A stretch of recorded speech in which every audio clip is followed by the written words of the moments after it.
Hey, thanks for joining me. We're going to take another trip into the world of Planetary, one of my most favorite comic series of all time, if not my most favorite comic series of all time. I've done issues 1, 2, and 3. We're on issue 4.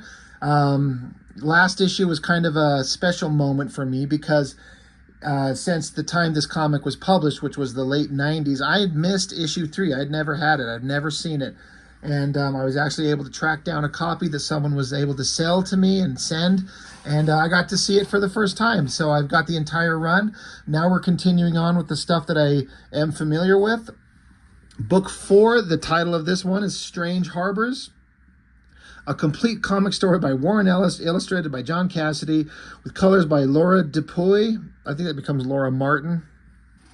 It's the most perfect team. Writer, artist, colorist. It's so good. And as is always the case with these Planetary books, every cover and every the logo is a different font every time. It's different with every book. There's no one set kind of logo for the book. It's different every time, and I think it's fantastic. So it starts out, again, I bring this up every time with Warren Ellis's work, and in case this is your first time hearing it from me, one of the things I love most about Warren Ellis's work is how he does not clutter up the pages with unnecessary text boxes going on and on about nothing. All you get to see to tell you the story are the visuals from the artist and the words the characters are speaking. That is it. It is brilliant. I love it. I've learned very much from Warren Ellis, the kind of writing style that I lean towards and gravitate to. So it starts out, there's this guy, he's saying it was like Satan farted. That was what it was like. He's basically talking about, he's looking at a skyscraper, and there was a building next to his, and it exploded, imploded, and collapsed to the ground. And, it's just vaporized, and they're looking down on it.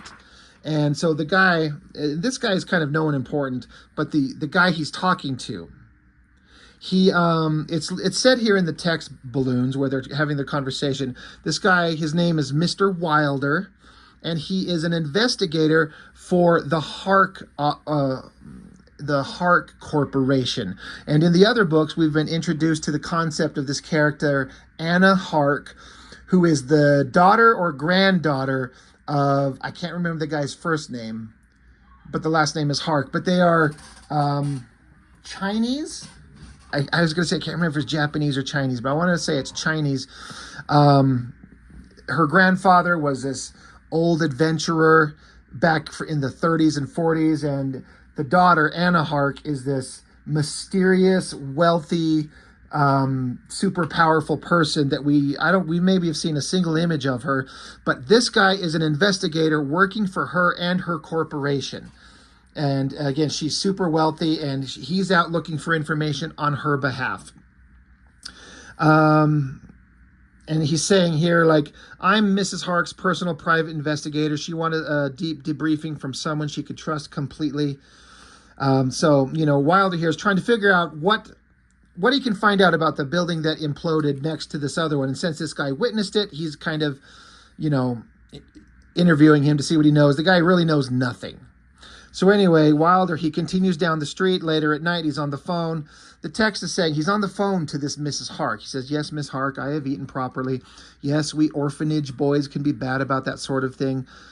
He continues, no, not a clue. I mean, yes, we've gone over the videotape. We accept that the group that claimed responsibility probably did it, but we're no closer to how or why.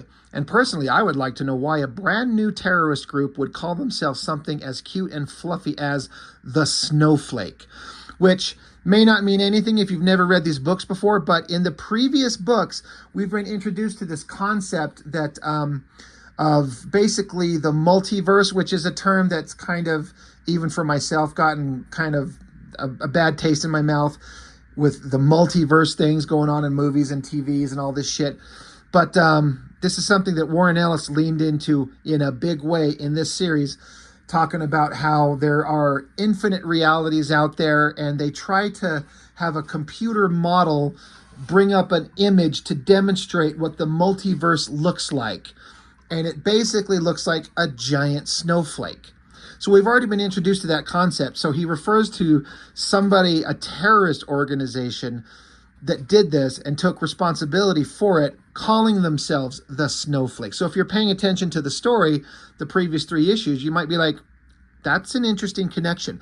That's one of the most fascinating things about this book is, especially when this book starts out, specifically when it starts out, it feels like a bunch of individual self-contained stories that are not connected to each other. But as the series goes on, by the time you get to the end, everything is connected. And shit that happened in the first couple issues come full circle by the end.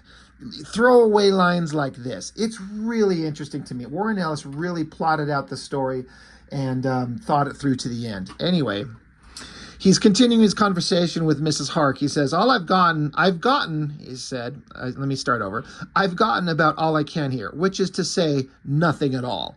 So he's like, I don't know what's going on. Somebody took credit for it. We know nothing more. But then Wilder looks down the alleyway and there's a mugging going on. This dude is beating the shit out of this guy on the ground.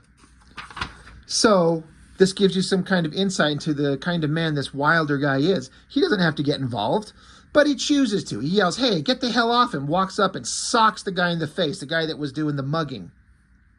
Then he stops and asks the guy who was getting robbed, he says, are you okay? And the guy says, he's got my pills for my heart. Feels like my chest is going to rip open.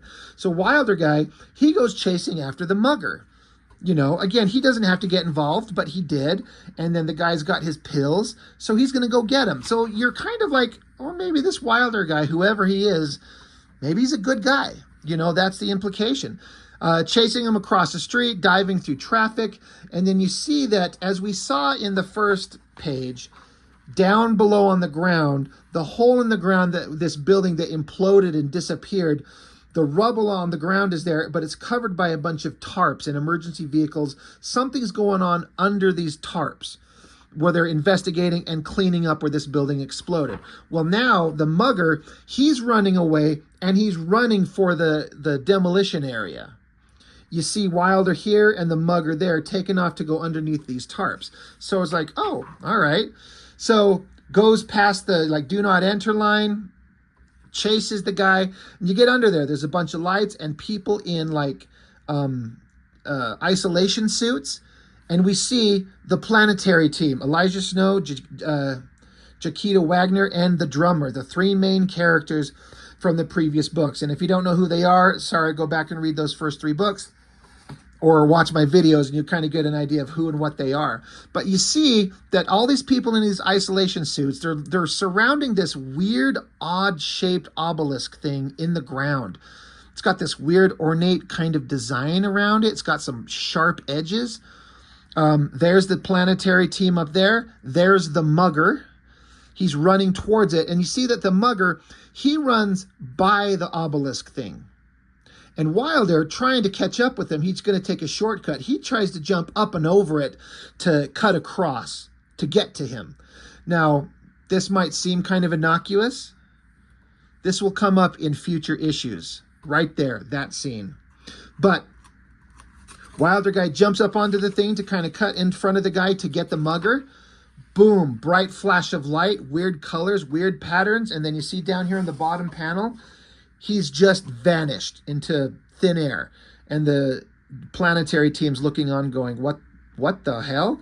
And the drummer says, well, I wasn't expecting that.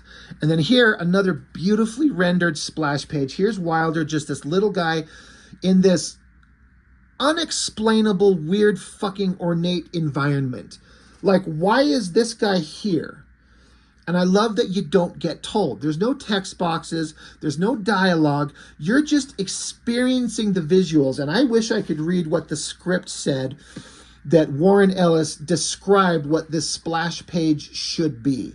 It needs to feel massive, alien, yet familiar, and totally weird and make no sense.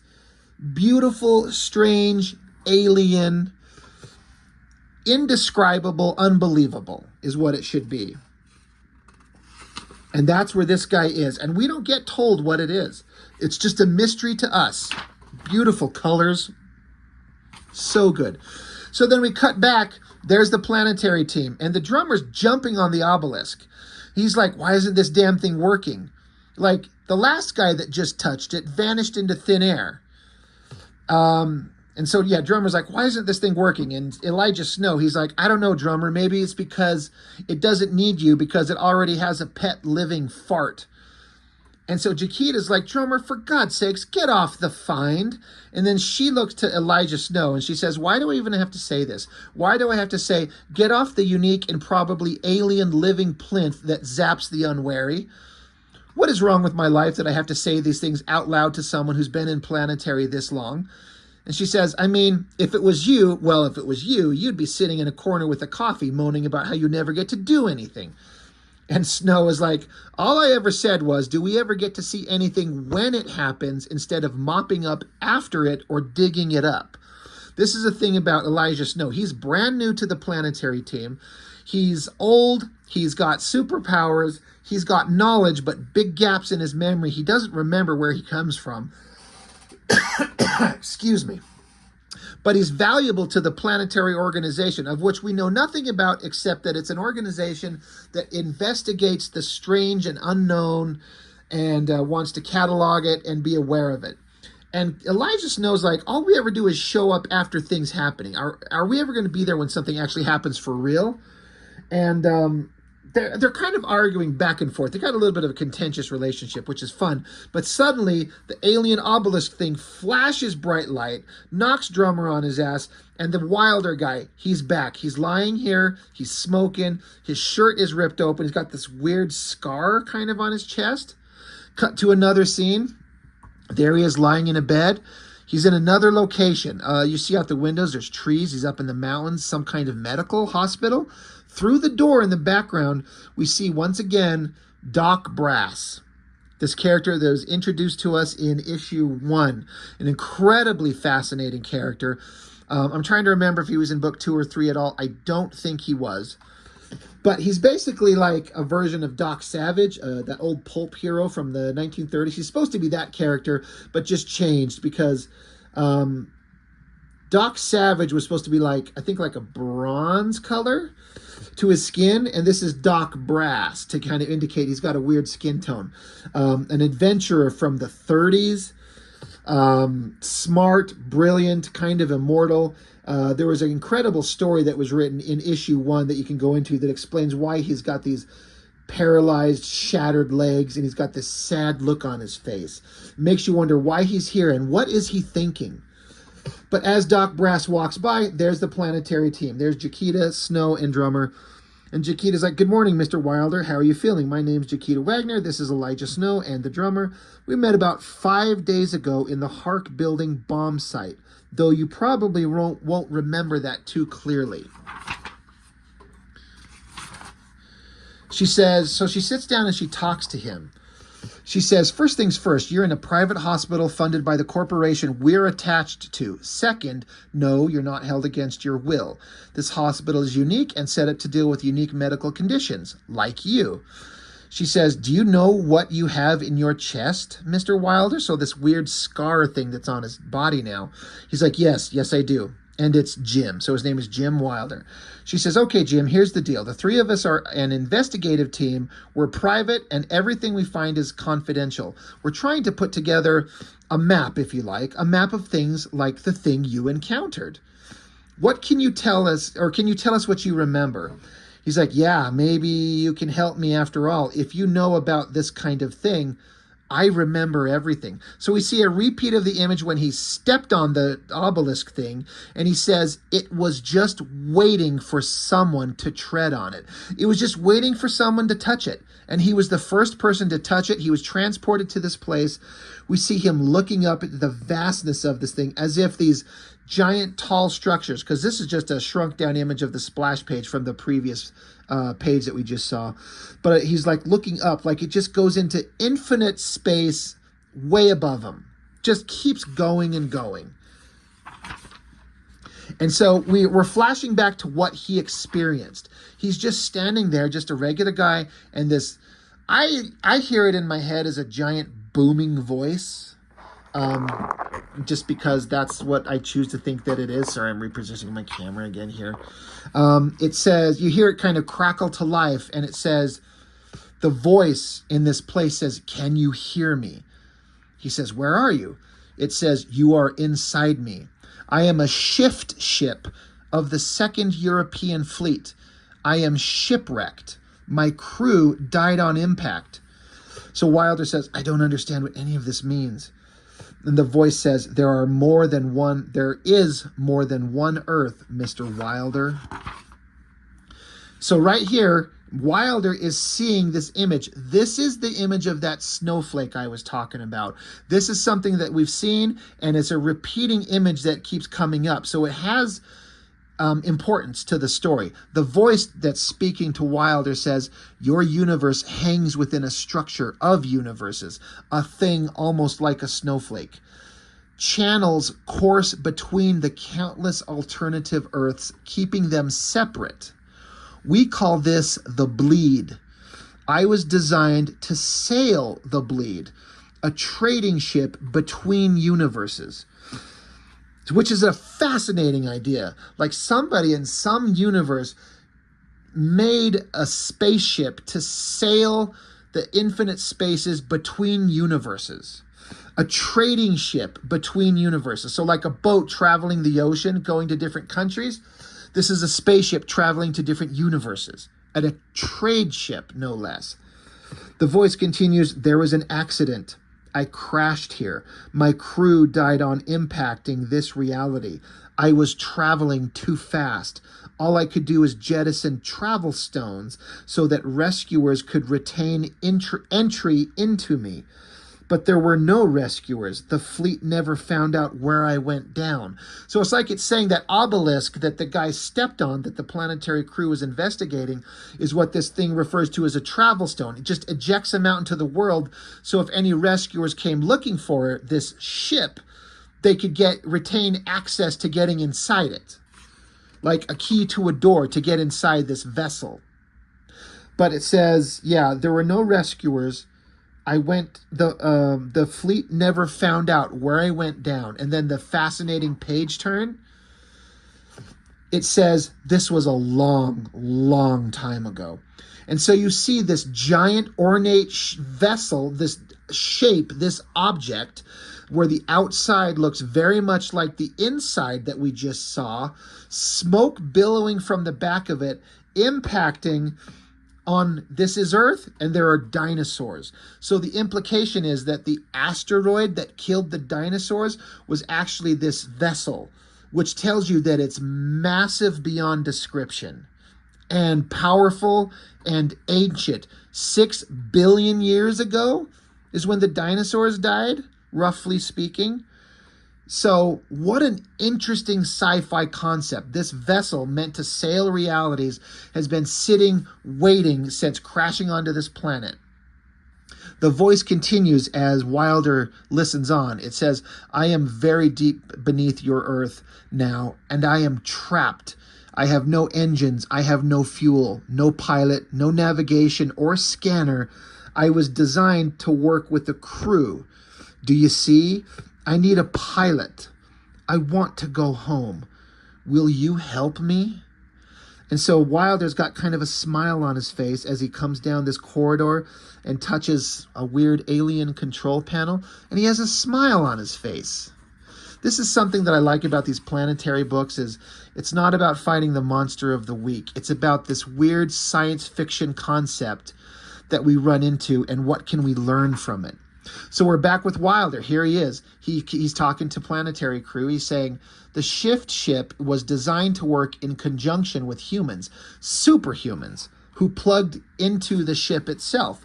There was a man who was the engine, impelling dynamic flow into the ship's drive system. The fuel stood behind him, her hand on his shoulder, powering him, her very presence lighting the ship. 7 people to make a shift ship work. 7 people to get her home. And he says, I'm the first. I need to find 6 more. And Drummer says, why, man? Like, why would you want to do this? And he says, because it's the right thing to do. So Jaquita says, you understand how your new enhancements work? He says, pretty much. And then he says, you want to see her, don't you? And she says, very much. Basically, he's like, you want to see this vessel. You want to see this thing, don't you? And she's like, God, yes. Please take us. So the weird scar shape on his body, it lights up, and then he's in this weird, elaborate, crazy costume. I don't know if this design is supposed to be like an homage or an echo of something else that I should recognize. I do not recognize it. I don't know what it should be. I didn't Google search to see it, do some research and look it up because I'm a terrible YouTuber. I don't care. It's irrelevant. He looks awesome. I love the tilted angle, the flowing cape. And he reaches out his hand and says, just take my hands. So now we get on a page where we're inside that ship. It's the same kind of ornate, crazy, beautiful, elaborate interior. There's like a river with dolphins swimming in it as they cross a bridge. Jaquita is saying to Wilder, she's saying, these are the moments I live for. I put up with all the other crap just to get seconds like this. The moments when you know the world is a better place than advertised. And Wilder says, aside from a few yarns my boss tells me after 4 bottles of sake, I had no idea the world was other than advertised. And Jaquita says, I envy you, Mr. Wilder. You're about to discover the depth of strangeness and beauty the world holds. And so Wilder says, can you help me, Mrs. Wagner? So then Jaquita turns to Drummer and says, have we seen enough, Drums? And he says, I've got a full spread of the environment recording, enough for the archives. So Snow walks up to Jaquita and says, the man asked you a question. And she's like, and he's like, what? Too wrapped up in the post-coital effect of your little thrill fix to answer him? And so Jaquita says, well, I'm sorry, but Planetary has only an investigative mandate. So Snow turns back to Wilder and says, Wilder, take us back to the hospital. They're there instantly. And Snow continues, he says, Wilder, Planetary is mostly an investigating, unreactive, plotting operation, it's true. It is also a fantastically rich one. And what Mrs. Wagner is trying to say is, we'd be delighted to provide you with whatever you need for as long as you need it. It's time Planetary stopped watching things and started doing things. He says, my people here will take the initial interview, establish what you'll need first. Money, no object, no request denied. Now, if you'll excuse me, I need to go find a cat to kick and a dog to flavor my coffee with. And then I'm sure I saw Doc Brass around here somewhere. So you see Drums and Jaquita looking with this kind of look of like, what the fuck is Snow doing? Why is he acting like he's in charge? But then they look at each other. And Drums is winking at her and she's smiling. There's something that they know that we do not. So Snow walks off and he says, poor bastard had his alien body crammed with alien material and agrees to spend his life convincing 6 other people to do the same so as a lost spaceship can get home. And she just wanted to play tourist in the same place he gave up being human. Don't know what's the bigger threat in my life and sanity, the planet or Planetary. Still, the look on their faces, and it just ends right there. Like, he's like, they made some look on their faces, and the writing and the storytelling is telling us their looks on their faces of like concern, but also knowing winks. There's something else going on that we don't know. There is a mystery unfolding. So Warren Ellis is a fucking genius. I love it. Not only do we have a comic series that's about the discovery of fantastical, otherworldly, sciencey shit and magical shit and alien shit, interesting character developments that have mysteries that we don't know. We, the readers, are discovering the same kind of mystery as the characters are discovering mysteries in the book. And again, there's no like punching, there's no fighting. I mean, there was a little punching in the very beginning, but there's no Super Team 1 fighting Villain Team 2, fighting in some nondescript background with hot girls and busty and awesome dudes and alien monsters and lizards and you know what I mean? There's a thought to a story and an adventure that is going on here. Warren Ellis sold this as Planetary is like a book about these characters investigating the mysteries of the Wildstorm universe that no one knows about.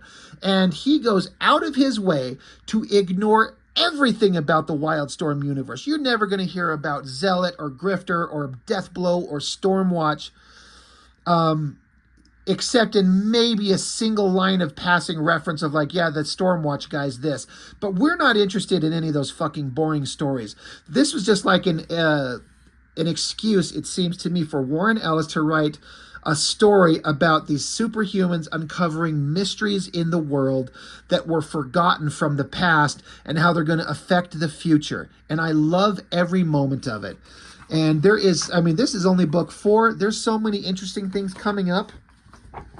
It's so fantastic. If you've never read Planetary and you want to experience it on your own, please go read it before I cover every issue, because I will. I will do every issue of Planetary, and never once does it falter. Never once does it fail to be beautifully illustrated, wonderfully written, with a narrative that is laid out from beginning to end, and everything that is spoken and said has a meaning that will come to a head at the end of the book, at the end of the series, and you'll understand why everything is what it is and what they're getting at, and shit they brought up in the earliest issues comes full circle by the end. I love it. It's a great comic, and I cannot recommend it enough. Warren Ellis is a brilliant writer. John Cassaday is an absolute fantastic artist.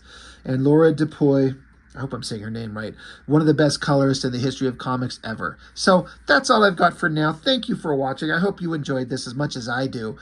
These Planetary videos tend to get very few views. I mean, it's not Youngblood or X-Men or Jim Lee or Liefeld or McFarlane or some shit like that. And some people tend to not be kind of interested because it's not very well known.